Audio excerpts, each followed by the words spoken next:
Welcome to the ALeeT Podcast, where we discover the truths about ourselves in real time. Speaking of truths, these are not the values or opinions of the United States Space Force, the Department of the Air Force, or the Department of Defense. They are mine and mine alone. Also, if you are homophobic or a bigot, this podcast is not for you. Forewarning, if you are, this episode will trigger you. In episode 7, I introduced y'all to SPUG, Strength, Power, Unity, and Growth. In episode 8, I talked about accountability and said that this week we talk about pride. Leading up to this episode, I became anxious about the future of the podcast.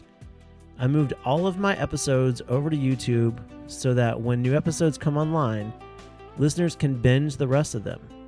Another thing I did was I laid out the next 8 episodes, and combined with accountability, these episodes cover what I have christened the 9 tenets of SPUG. They are accountability, pride, clarity, discipline, resilience, mentorship, allyship, legacy, and reflection. It is our belief here on the podcast that these 9 tenets, if adhered to, can and will lead to a promising and successful life. We will have several exciting guests, 2 returning and 4 new, to talk about these topics with us. By the way, us equals me plus SPUG Nation. If you can't tell, I'm very proud of this. And speaking of pride, let's kick this thing off. Pride, a word that's misunderstood. Some think arrogance. Yes, Webster's dictionary does have one definition that is listed as conceit, but that is not at play here. The other Webster's definitions fit in with our topic and the way that we see pride and have developed it in the SPUG Manifesto, coming soonish to an Amazon bookstore near you. First, Webster's says that pride is reasonable self-esteem, confidence and satisfaction in oneself, self-respect. Seriously, are there any bigots still here? Because y'all need to go. Second, it defines pride as pleasure that comes from some relationship, association, achievement, or possession that is seen as a source of honor, respect, etc. It sees further that pride can also be seen as respect and appreciation for oneself and others as members of a group, and especially a marginalized group, or solidarity with a group based on a shared identity, history, and experience. Now let's put those fists in the air for our Black brothers and sisters. Many of my listeners will love this. Usually pride is an event or series of events celebrating and affirming the rights, equality, and culture of LGBTQIA plus people. As a demisexual LGBTQIA plus ally with a bisexual daughter, I stand with you. The final entry that matters in this context is a person or thing that makes you feel proud. What I want to drive home with this is pride isn't only that satisfaction of knowing who you are, it's also about knowing who you are not. As someone who once did things on a whim, especially when it came to being burned by other people, glad I only do that in metal boxes now, I once almost compromised my true self to prove a point. And it drove me to see the reality of who I am. Segment 1. Pride and identity. Pride in who you are, your truth, your story, your values. If you are not proud of who you are, discover why that is. Seek mental health treatment. Come up with SMART goals while remembering to instill the primer method. Call back to episode 7. Talk to people about what you are having issues with, because 9 times out of 10, it is something that can be worked out. Well, unless it's one of the things that you shouldn't be proud of because it cannot be worked out, which those are any form of essay, murder, anything child related. Knowing your story and how you came to be the person you are today is crucial to creating an even better version of yourself tomorrow.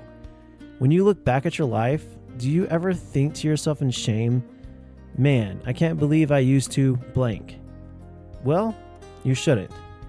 You changed somewhere along the way. Be proud of that moment. Be proud of this moment because you've made it this far. As I said earlier, knowing who you're not is also important. If you know who you are, be true to that. Refuse to let revenge, shame, or someone else's expectations write your script. As I said, you are no longer that person, and if you are and haven't done those 3 things I mentioned earlier, then it is salvageable, even if it means leaving your current situation and branching out into a new one. Here is a highly personal story that has been used as fodder in my last 2 relationships. If you don't know by now, I am a straight demisexual male. I have not had a lot of partners, and that is because of the childhood trauma I talked about in episode 1. So keep that in mind. Back in 2003, I was in an open relationship. It was highly uncomfortable for me, so much so that I considered myself to be bi-curious. I went online and talked to a guy about my age, and we talked about experimenting with each other. I invited him to come to my work to meet up. However, when he got there, we were slammed with customers and I was having a terrible evening.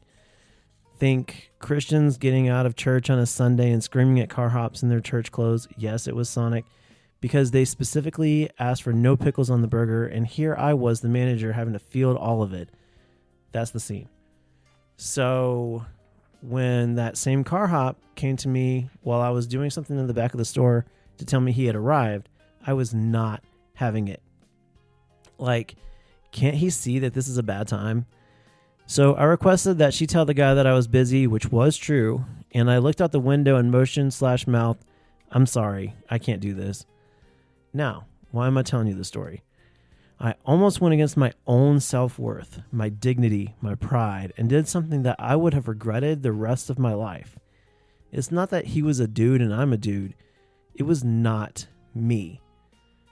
The takeaway here is twofold. First, this incident can no longer be used against me in a negative way because my deepest, darkest secret is now out of the bag. Boom.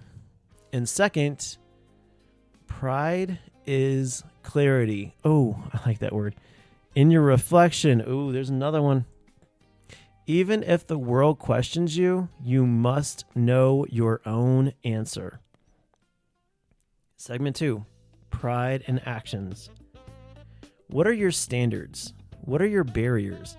The lines that nobody is allowed to cross. The lines that you refuse to allow yourself to cross. What are you most proud of? Your job, your car, your house, your family, your dog, your cat, your spouse, your children, your education, a specific ability. This is where I can get kind of preachy. If you have a talent or something you believe in, let it shine. If you can sing, sing. If you can dance, dance. If you are the best airman or guardian to ever grace a Missile Warning Operations Center, let the world know that.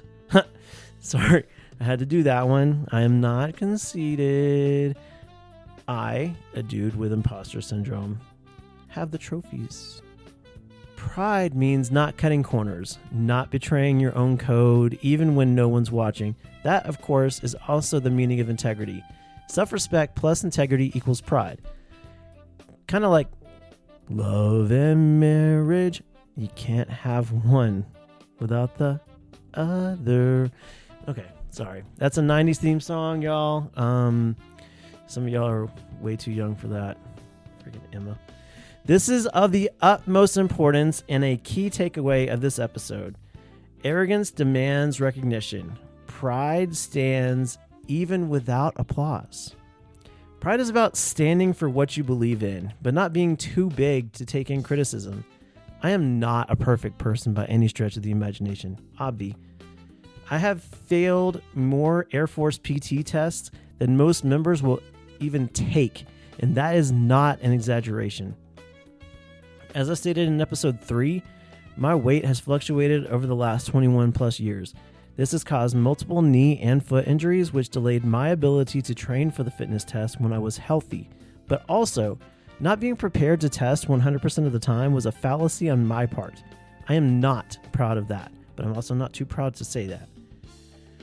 So, when people say, hey, do you want me to put together a meal plan for you, or do you want to meet at the gym? I can give you a few tips. I would often decline. Why? Because they asked. Instead, If I saw them look at my belly and then in my eyes and say, hey, let's hit the track after work, I was locked in. So this is two things. First, I wasn't holding myself accountable when the person asked me, and I found a loophole. Second, you can't have so much pride that it gets in the way of those who are trying to help you. This is a lesson in times where my pride failed, but also one where it persevered. Segment 3, Pride and Emotions. Imagine someone you admire saying, I'm proud of you. What feeling does that give you? Do you think about it as you go about your day? Does it make you want to work harder? Or is it just something you wanted to hear once and now you're good? No, that's no one, right? The feeling when someone takes the time to tell us that we did a good job, whether it's a promotion, a new job, winning a game, or doing a good job but still losing a game. Poor Marshawn Lynch. What about the opposite though? Picture the same person saying, I'm disappointed in you. Which one weighs more in your mind? If you said the latter, then you have come to the right place. With either of these, we can't let it dictate our mood. Taylor Swift said on the New Heights episode, and I'm paraphrasing here, that whether we spend the day happy or sad, then that's the day. The sun will still set and rise again. You have to unpack it. You have to think about the good and celebrate it. You have to think about the bad and learn from it. Regardless of something going right, something always goes wrong, and vice versa. This is the yin and the yang of life. So be proud of what you accomplished, but tie up those loose ends before they become buried so deep that they become a part of your villain origin story. This is my first call to action. Reflect on one time you felt embarrassed or ashamed for your emotions. How could pride have reframed it? On YouTube, tell me in the comments below, or on my IG post at @ALeeT_podcast. Segment 4, Pride in Community and Heritage. Pride doesn't end with self. It extends into where we come from, the communities, cultures, and histories that shape us. This is what we call collective pride. Here are some examples of collective pride, coupled with a message for each one. LGBTQIA+ pride. Visibility, authenticity, chosen family. What does that mean? Most families cast away the ones that quote-unquote love them when they come out to them. The people that they gravitate toward become their new family, not out of blood, but out of respect and choice. We don't choose our sexuality or even our gender. That is driven by the person we were destined to be. And if anybody questions that, you are the conscious part of your brain and the nerves attached to it. Anything exterior to that is just a bone, meat, and skin suit. Black pride, resilience, excellence, history carried forward despite systemic struggle. I have seen this struggle for far too long. 62 years and 1 day after Martin Luther King Jr.'s most famous speech, I come to you saying that the dream lives on. One day, it'll come to fruition. Don't stop believing. Asian American and Pacific Islander pride, heritage, family honor, and the preservation of traditions. To my AAPI SPUG warriors out there, thank you for bringing your customs and your food to America. I can't apologize for all of America, but the way y'all were treated during the pandemic due to reasons I cannot discuss at this time, I am so sorry. Native American pride. Deep connection to land, ancestors, and enduring culture despite large portions of it being erased. This is the part of my college history class where I realized how god-awful my race has been to these people. This is where I want to get on my James Cameron Avatar soapbox, but I'm not doing anything any better. Maybe my buddy Arvin can hop on YouTube and tell us all some ways to cut down on ways to at least respect the land that we stole. All right, let me get this train back on track though. With regards to SPUG, pride is not about one group being above another. It is about each group carrying its truth loudly and unapologetically, so no one has to walk unseen. It puts the you in unity. When we stand in community pride, we are not just lifting ourselves. We're lifting generations, past and future. SPUG demands that we honor the roots while building the branches. And here's my second call to action. Ask yourself, what heritage, what lineage, what community has carried you here? And how can you honor it with pride in the way you live today? Now again, my YouTube SPUG warriors, comment down below. Everyone else, you know the Instagram deets. Segment 5, pride and goals. Without pride, goals are just words on paper. Pride turns them into vows. Vows that are not said to another person like Travis Kelce and Taylor Swift will do at some point soonish. Shout out to my girl Tay, and I'm so sorry the Bearcats lost last night, Travis. The QB shouldn't have thrown into double coverage. Y'all were in field goal range. Just do like Funny Mane says and run the ball. Sorry, I had to throw that in there. Pride is not just setting goals, it's standing by them even when it's hard. Drawing boundaries is hard, but you put them in there for a reason. Show your self-respect and be proud enough to hold yourself accountable. Another tenet. Remember episode 7 when we laid out our SMART goals? Pride is the fire that makes you stick to them. Pride is a mentality that says, maybe I should push this up against the primer method. Proverbs 16 verse 18 says, pride goes before destruction, a haughty spirit before a fall. This verse is not about the type of pride we're talking about. It refers to the one definition of pride that is not salubrious. Instead, a goal minted without the proper type of pride is destined to fail. Speaking of goals, tomorrow is opening day for the Alabama Crimson Tide. If y'all know me, you know that I have a lot of pride in my Crimson Tide. It has always been my goal to not miss a single game. Well, I am proud to announce that I will be walking in an upcoming American Foundation for Suicide Prevention, or AFSP, event, and will have to miss a game. This is me doing two things. 1, advocating for those of us who struggle, and 2, networking with local advocates to grow the brand. I will put a donation link in the YouTube description. Please do not feel obligated, but give if you can. Final call to action. Ask yourself, what goal have you set for yourself that would do better with a dash of pride? That one is for you. Journal it. Edit the goal if you must. And if you want to share, feel free. Sharing is caring, people. Closing charge. To recap, we talked about pride and identity, actions, emotions, community, and goals. You got to see a side of me nobody has ever seen. One where I advocate not from the outside looking in, but because I have been in your shoes or sat and broke bread with people who look like you. You all have my respect. So be proud of where you came from and be proud of you. If you are waiting for this episode to end with that cushy arrogance, let me tell you, that ain't it. There is too much good in life to live it without empathy. So rein it in and find a friend from a culture that is different from yours. Talk to them, listen to their story, then be proud of yourself for stepping up and be proud of them for having the courage to do the same.